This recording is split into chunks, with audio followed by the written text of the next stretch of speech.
Om Swastiastu. Nah, kembali lagi bersama Samerta Sanjaya. Jadi dalam pertemuan kali ini kita akan belajar mengenai Weda sebagai sumber hukum Hindu. Nah, dari beberapa hukum yang kita ketahui, jadi ternyata dalam agama Hindu itu Weda dijadikan dasar sebagai hukum dari agama Hindu itu sendiri. Jadi kenapa seperti itu? Pertanyaannya, kenapa kok Weda? Kenapa bukan yang lain? Nah, jadi sebelum lanjut, kita harus mengetahui dulu apa itu kitab suci Weda. Nah, jadi Weda itu berasal dari kata wid. Nah, wid itu artinya mengetahui. Jadi Weda adalah ilmu pengetahuan suci. Nah, itu dari pemaparannya Weda. Terus kemudian jadi jika Weda itu dalam bahasa Bali juga sering kita kenal dengan Widya. Nah, Widya itu apa? Widya itu adalah sebuah ilmu pengetahuan, jadi sama. Terus kemudian Weda ini isinya adalah sebuah mantra. Selain itu Weda juga sudah diturunkan beribu tahun silam. Nah, tempatnya ada di India. Nah, berbeda-beda tempatnya, tidak di satu tempat seperti itu. Terus kemudian kapan diturunkan? Jadi ada sumber menyatakan bahwa Weda itu diturunkan sekitar 2000 sampai 1500 sebelum Masehi. Sudah sangat lama sekali. Nah, kemudian Weda itu memiliki sifat yang sering kita dengar dengan Anandi Ananta, artinya tiada awal dan tiada akhir. Terus kemudian Weda memiliki sifat yang lain. Nah, sifatnya itu adalah apaurusyam. Apaurusyam artinya apa? Bahwa Weda itu bukanlah hasil dari buatan manusia, tapi Weda itu adalah wahyu dari Tuhan itu sendiri. Nah, jadi Weda ini dibagi menjadi dua jenis. Nah, apa saja Weda itu? Seperti yang sudah kita ketahui bahwa Weda itu ada Weda Seruti dan ada Weda Semerti. Nah, Seruti itu apa? Seruti itu adalah pendengaran. Nah, jadi apa yang didengar oleh Maharesi kita, wahyu yang didengar langsung dari Tuhan itu disalin dan dinamakan Weda Seruti. Nah, Weda Seruti itu dihimpun oleh Resi Vyasa atau Bhagawan Vyasa atau Maharesi Vyasa bersama murid-muridnya. Nah, kemudian Weda Seruti itu dibagi menjadi 4 bagian. Nah, sering kita kenal dengan Weda Samhita. Apa saja itu? Ada Reg Weda Samhita, ada Yajur Weda Samhita, ada Sama Weda Samhita, dan ada Atharwa Weda Samhita. Nah, jadi Reg Weda itu apa isinya? Ya, sebelumnya bahwa Reg Weda itu merupakan Weda yang tertua. Nah, Reg Weda berisikan tentang nyanyian pujaan, terdiri dari 10.552 mantra dan seluruhnya dibagi menjadi 10 mandala. Dan mandala kedua sampai dengan mandala ke-8 itu di samping menguraikan tentang wahyu juga menyebutkan ada Saptarsi sebagai penerima wahyu. Nah, wahyu dari Reg Weda ini dikumpulkan atau dihimpun oleh Resi Pulaha. Nah, Resi Pulaha yang menghimpun. Terus kemudian Yajurweda, Weda yang terdiri atas mantra-mantra. Nah, dan sebagian besar berawal dari mantra itu berasal dari Reg Weda, lebih banyak. Nah, Yajurweda ini memuat ajaran mengenai pokok-pokok Yajus. Nah, apa itu Yajus? Nah, nanti kita bahas. Keseluruhan mantra yang berjumlah 1975 mantra. Yajurweda terdiri atas 2 aliran. Nah, Yajurweda putih dan Yajurweda hitam. Yajurweda ini dihimpun oleh Resi Waisampayana.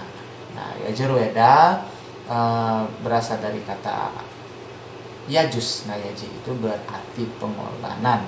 Nah, kemudian Weda itu pengetahuan, jadi salah satu bagian dari kitab suci Weda memuat sastra suci terfokus pada ritual ataupun korban suci.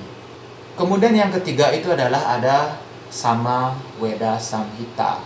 Nah, Sama Weda Samhita merupakan kumpulan mantra yang memuat ajaran mengenai lagu-lagu pujaan. Nah, jadi jika diartikan sama itu berarti irama, terus kemudian Weda itu adalah pengetahuan, jadi tidak lain adalah kitab ini berisikan tentang pujaan-pujaan terhadap Tuhan.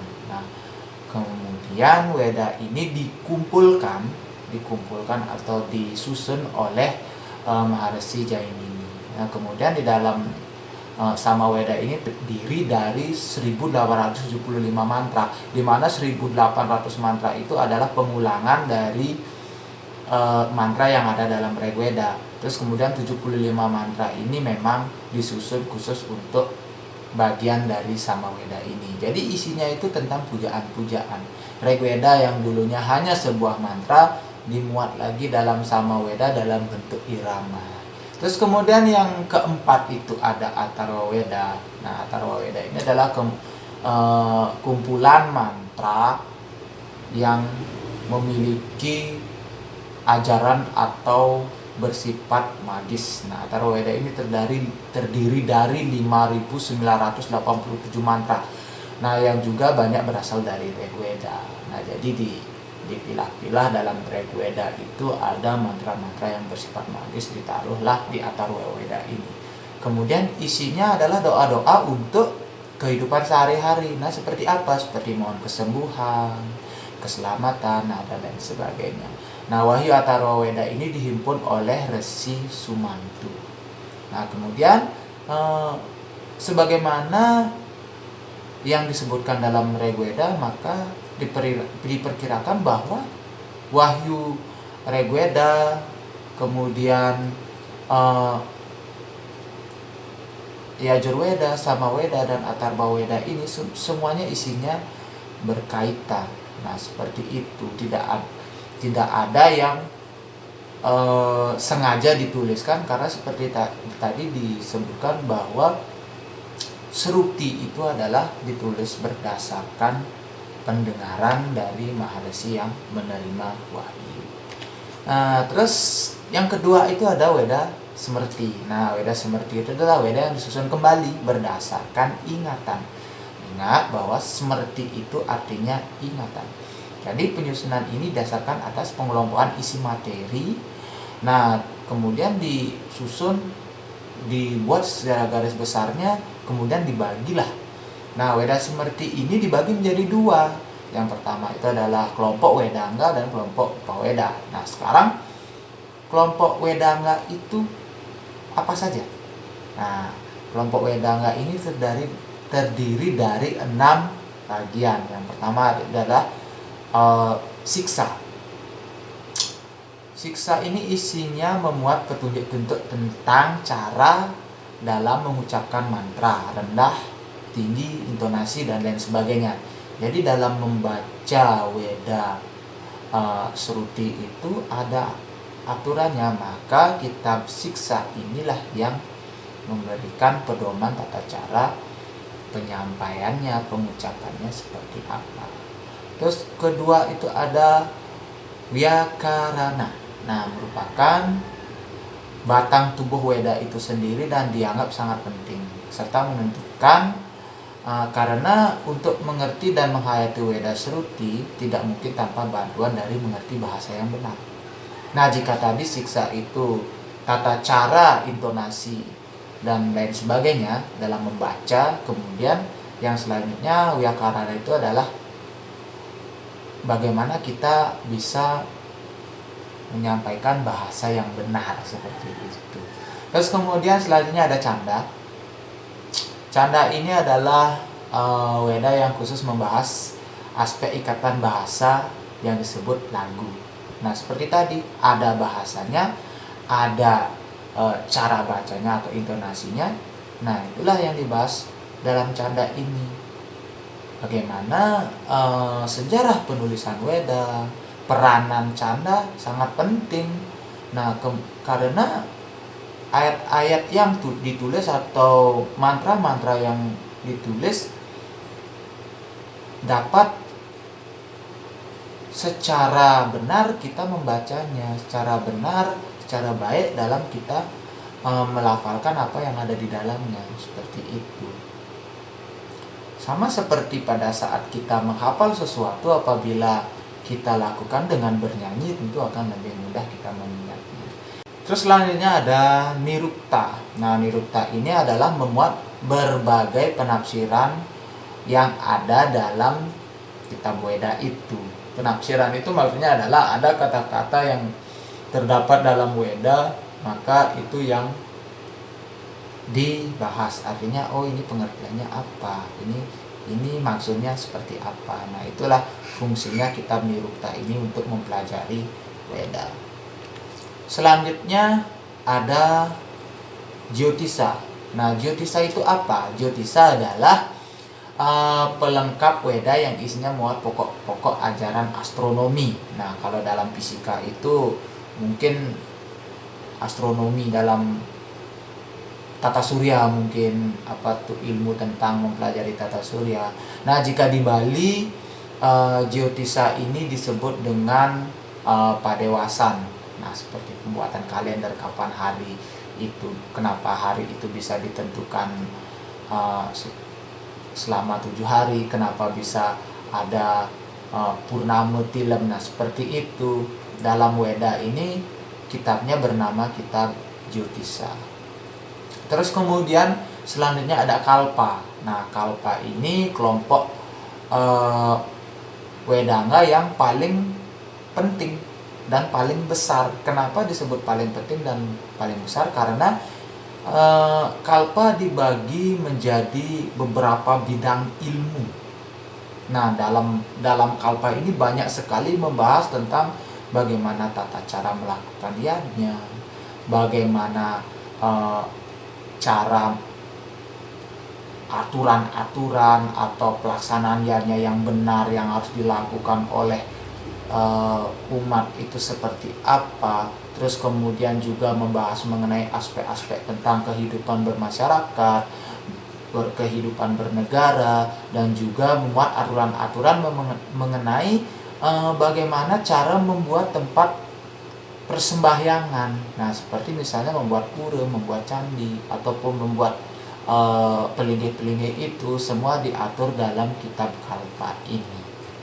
Nah, itu tadi adalah kelompok yang pertama. Terus kemudian kelompok yang kedua itu kelompok Upaweda. Yang tadi Kaweda enggak, sekarang kelompok Upaweda. Nah, jadi Upaweda itu dibagi lagi, ada banyak jenisnya. Yang pertama itu ada itihasa. Nah, seperti yang sudah dibahas sebelum-sebelumnya, mungkin itihasa itu adalah Weda yang bagian Weda yang paling familiar mungkin, karena itihasa ini merupakan epos kepahlawanan yang terdiri dari Ramayana dan Mahabharata. Nah, Ramayana yang ditulis oleh Resi Walmiki dan Mahabharata yang ditulis oleh Resi Vyasa, seperti itu. Terus kemudian selanjutnya ada kitab Bhagavad Gita. Nah, Bhagavad Gita ini merupakan kitab yang diturunkan pada saat cerita Mahabharata, tepatnya pada saat Bhisma Parwa. Nah, dalam peperangan Sri Krishna, yaitu sebagai salah satu awatara Tuhan, memberikan ajaran rohani kepada Arjuna. Nah, seperti itu. Terus kemudian Purana. Yang ketiga ada Purana. Kemudian isinya apa? Seperti itu. Purana ini adalah cerita-cerita kuno. Nah, yang menyangkut tentang penciptaan dunia, silsilah raja-raja, pemerintahan dunia, dan juga ada cerita tentang keluarga para dewa dan lain sebagainya. Nah, di sini banyak dibahas. Nah, Purana itu juga ada bagiannya, itu 18 Purana. Nah, ini akan kita bahas di pertemuan selanjutnya ya. Terus kemudian ada Arthasastra. Nah, jika dalam ilmu agama Hindu, Arthasastra itu membahas tentang pemerintahan dan tata negara. Nah, jadi isinya ini banyak sekali, tidak hanya tentang kenegaraan saja, ada juga isinya tentang ilmu-ilmu politik, ada juga isinya tentang ilmu-ilmu kepemimpinan, ada juga ilmu tentang keuangan, ekonomi. Nah, jika dalam ilmu modern itu disebut ekonomi, akuntansi. Nah, sedangkan dalam agama Hindu itu ada kitabnya bernama Arthasastra. Jadi banyak sekali ilmu-ilmu yang sebenarnya sudah ada dalam kitab suci kita, hanya saja karena keterbatasan kemampuan dan keterbatasan informasi yang dapat kita gali, sepertinya ilmu-ilmu itu kok seperti tidak ada, padahal sebenarnya sudah tertulis dalam kitab-kitab kita, hanya saja bahasanya itu mungkin jauh berbeda dari bahasa-bahasa umum yang kita ketahui. Nah, terus kemudian Ayurveda. Ayurveda ini adalah ilmu yang mempelajari tentang kesehatan jasmani maupun kesehatan rohani. Nah, dari Ayurveda ini banyak membahas tentang kegiatan-kegiatan medis, banyak membahas mengenai obat-obatan, apabila sakitnya seperti apa, obatnya seperti apa. Banyak sekali ajaran-ajaran yang ada dalam Ayurveda. Misalnya ilmu bedah, ada psikoterapi ada di sana, ada ilmu tentang pendidikan anak usia dini, terus kemudian ada ilmu jiwa dan lain sebagainya. Nah, di sini banyak dibahas mengenai aspek-aspek tata cara penyembuhan baik secara rohani maupun secara jasmani. Kemudian yang terakhir itu ada yang lagi satu, ada Gandharwa Weda namanya. Nah, Gandharwa Weda ini membahas berbagai aspek cabang ilmu seni. Nah, kalau tadi ada ilmu tentang kesehatan, di sini ada ilmu tentang seni. Nah, seni ini mencakup banyak sekali, baik itu seni secara, ada seni seperti kita tahu, ada seni tari, ada seni musik, ada seni wayangan dan lain sebagainya, seni lukis dan lain sebagainya. Itu banyak juga dibahas dalam Gandharwa Weda ini. Nah, jadi kemudian dapat kita simpulkan bahwa dari pembagian Weda ini saja sudah kita tahu bahwa Weda itu memang sumber hukum Hindu. Jadi dapat disimpulkan bahwa Weda itu membahas tentang hukum keagamaan seperti tadi, bagaimana kita sebagai umat beragama apa yang harus kita lakukan, apakah melakukan pemujaan Tuhan itu bisa dilakukan dengan cara seperti apa, kan sudah dibahas juga dalam bagian-bagian Weda itu. Terus kemudian bidang hukum kemasyarakatan, nah juga sudah dibahas banyak mengenai cara-cara kita bermasyarakat seperti apa. Terus kemudian tata negara juga sudah jelas tadi disampaikan bahwa Weda ini itu, Weda kita, kitab suci Weda itu banyak sekali, bahkan ada ribuan kitab. Hanya saja bagaimana caranya kita mempelajari itu yang menjadi sebuah permasalahan. Tetapi dalam ajaran agama Hindu bahwa cara mempelajarinya itu ada 5 hal yang harus kita ingat. Yang pertama itu adalah ada Sruti, kedua Semerti, ketiga Sila, keempat Acara, dan kelima Amanastuti. Caranya mempelajari kita ambil dari yang paling bawah. Amanastuti dulu. Apa itu Amanastuti? Jadi Amanastuti itu adalah kata hati. Nah, kata hati dalam artian bahwa apabila kita melakukan sesuatu sesuai dengan kata hati kita, sesuai dengan hati nurani kita, seperti itu. Puas enggak kita, baik enggak, itu kita kan bisa memikirkan dan mempertimbangkan hal yang kita lakukan. Terus kemudian ada acara. Nah, acara ini kan kalau dalam agama Hindu itu acara itu banyak sekali. Salah satunya adalah upacara yajna. Nah, upacara yajna ini bagaimana kita melihat tata cara orang melakukan upacara yajna. Nah, tidak hanya seperti itu. Yajna tidak mentok pada Banten saja, tapi yajna itu banyak sekali.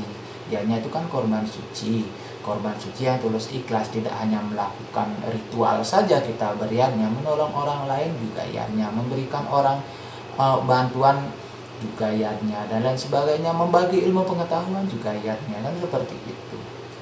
Bagaimana cara kita belajar melihat tata cara orang melakukan ritual, tata cara orang melakukan yajna, dari itu kita juga bisa belajar. Terus kemudian ada sila. Sila adalah tingkah laku dari orang-orang yang baik. Nah, dalam agama Hindu disebut sadhu. Nah, kita belajar dari orang-orang yang sadhu. Bagaimana orang-orang sadhu itu? Orang-orang yang memiliki pengetahuan, memiliki keterampilan dalam melakukan sesuatu kegiatan. Kita bisa mencontohnya di mana yang baik, mana yang tidak baik, mana yang harus kita tiru dan mana yang tidak boleh kita ikuti. Nah, seperti itu. Kemudian baru lanjut ke atasnya, itu adalah Weda Smrti. Setelah kita bisa mengendalikan amanastuti, kita sudah bisa melakukan acara, kita juga sudah bisa mengendalikan perbuatan kita, sila itu tadi sudah mampu kita melakukannya dengan baik, barulah kita mulai belajar mempelajari kitab-kitab Weda itu. Weda Smrtinya dulu, terjemahan Catur Weda itu tadi.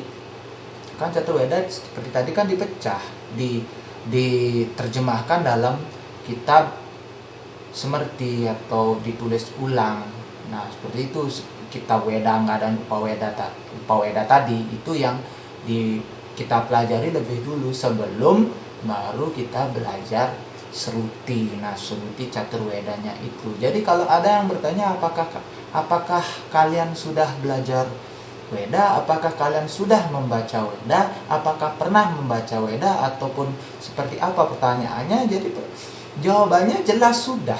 Kenapa? Karena akar kata Weda tadi itu adalah Wid. Wid itu artinya ilmu pengetahuan. Jadi setiap ilmu pengetahuan yang berhubungan dengan ilmu-ilmu yang ada dalam Weda itulah Weda. Nah, mungkin sekian yang bisa saya sampaikan dalam pertemuan kali ini mengenai Weda sebagai sumber hukum Hindu. Dan apabila ada pertanyaan bisa didiskusikan di sini di kolom komentar juga bisa. Dan bagi anak-anak semua yang ingin mendapat referensi yang lain bisa lihat di bawah, saya tuliskan di kolom deskripsi tentang Weda, kodifikasi Weda. Jadi Weda itu dibagi-bagi seperti apa. Baiklah, saya tutup dengan Parame Santi. Om Santi Santi Santi.